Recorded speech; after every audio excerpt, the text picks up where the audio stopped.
He said, you know what? You need to do what I do. I'm like, what's that? He goes, I'm a catastrophic insurance adjuster.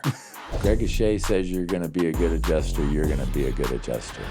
And I was on my first storm like 2 weeks later.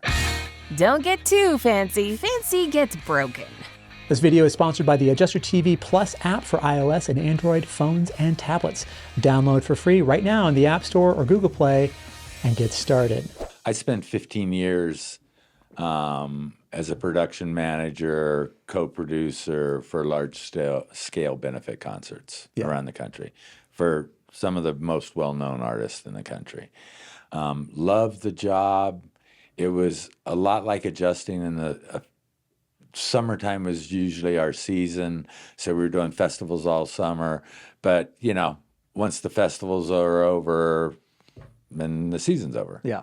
So I always loved working hard, working 18-hour days, making a lot of money, and then not making any more money. Yeah, right. Right? And so... On 100% and off 100%. That's the way I've always enjoyed my life. Yeah. Right? No matter what I did. And then I think it was like in 2001, I was doing a concert up in Northern California for a group called the Doobie Brothers. Who are they? Yeah.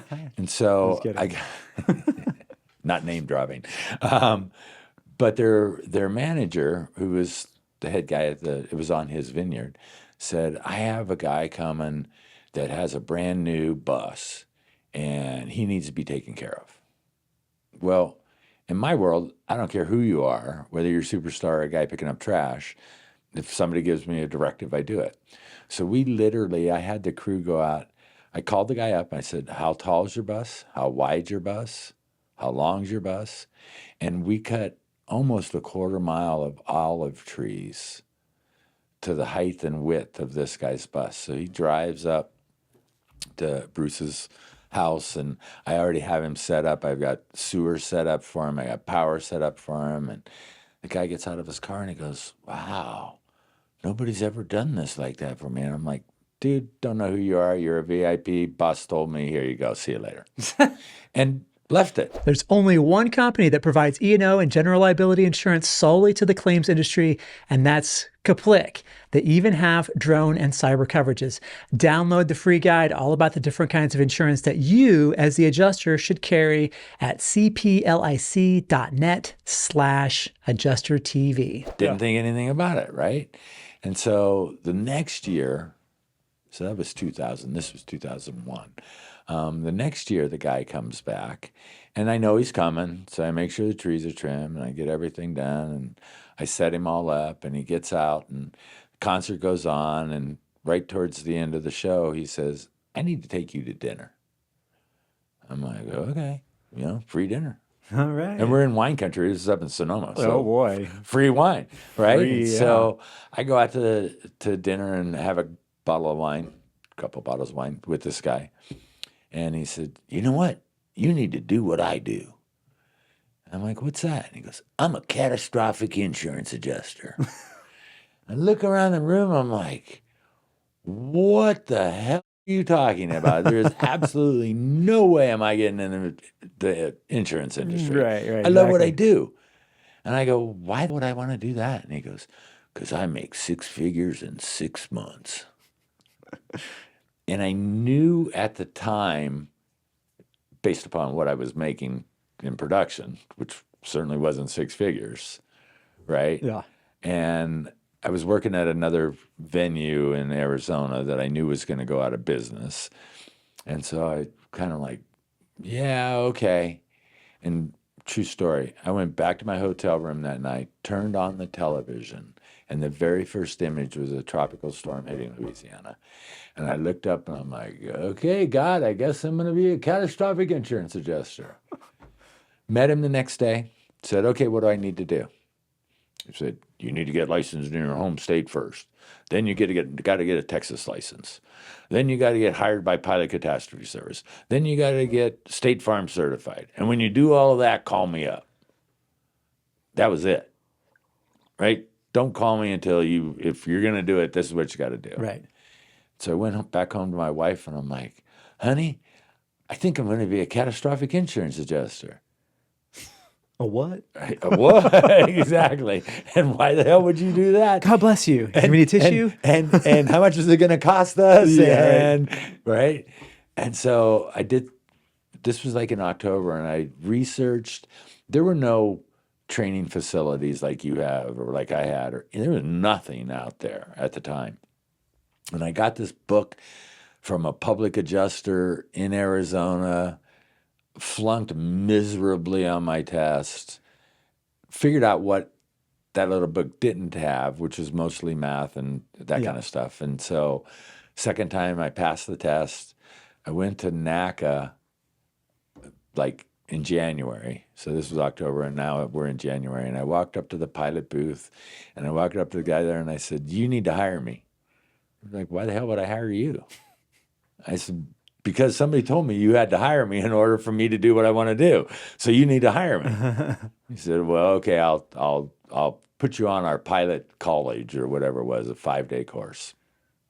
So I go to the pilot course. I flunked miserably on the estimating.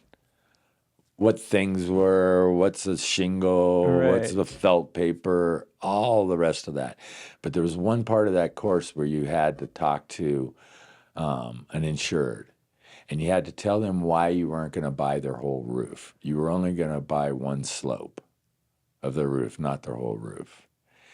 And so I get on with the guy. It's actually a manager, right? And I'm shucking and jiving. I had no idea what I'm talking about. I'm shucking and jiving. And after it was all over, he pulls me in and he goes, "Wow, you don't know anything about this business, but man, can you talk."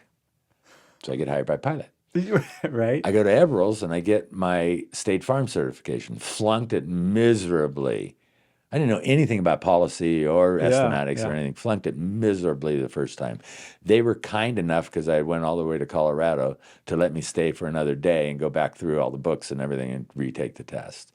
So I get that. So I have everything. I call this guy. It's like the end of April. And I say, "Okay, I did everything you want. I got this. I got my pilot number. I got hired.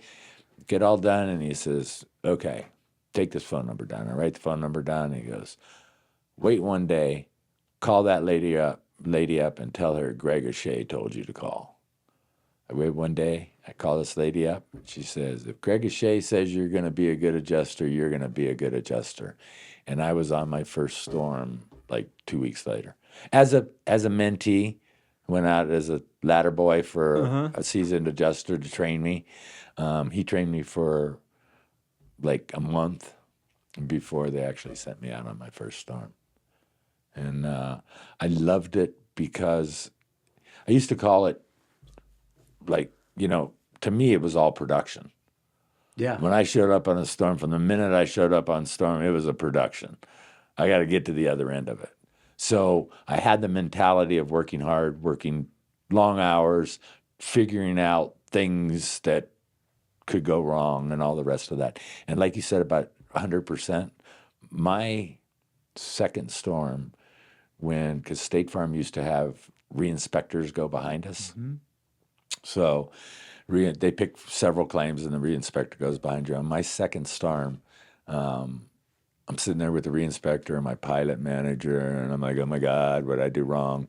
And every time they did that, it was always about your measurements are off, your squares are off, something to do with the actual estimating, right?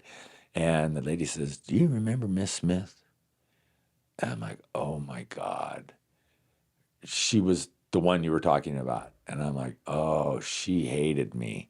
I did my best, but she hated me." And the re-inspector said, "That's not true. You went to her house after dinner and you explained the entire estimate. She couldn't believe that you took the time to tell her, explain everything to her." And I was like, "Well, that's what you do, don't you? If somebody's mad at you, you go fix it." Right. Yeah. Right? Especially in this industry. Right, exactly. And then she goes, "Well, what about this guy, Bob Jones?" And I'm like, I got no idea. Bob Jones, Jim Jones, no idea. There's 100 claims behind me. And she gets up and she walked around her desk, walked up and patted me on the back. And she said, he told me to pat you on the back because you looked him in the eye when you denied him. Yep. Because when we were working for State Farm back in those days, we had the policy in our hand. Oh, yeah. And we made the decision. We told the insured right there, you're covered or you're not covered. They wanted you to do that. Absolutely. You had to. And she was like, you looked him in the eye. And that was something I have always taken with me in this industry. You will have to deny claims as an adjuster. Learn how to do it with style in this next video.